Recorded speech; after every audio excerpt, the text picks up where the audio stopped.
तोहरे पर ध्यान बा।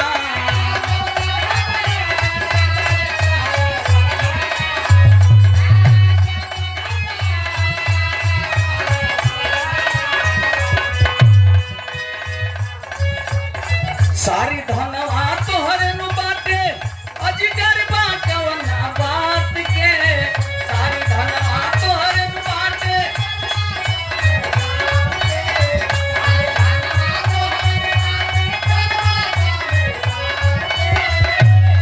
अरे सारी धनवा तोहरे नु बाटे अजगर बा कवने बात पे। ए शिवानी जी हेलो मैडम जी क्या बात है? दुल्हन कितना प्रेम करती अपने मर्द से।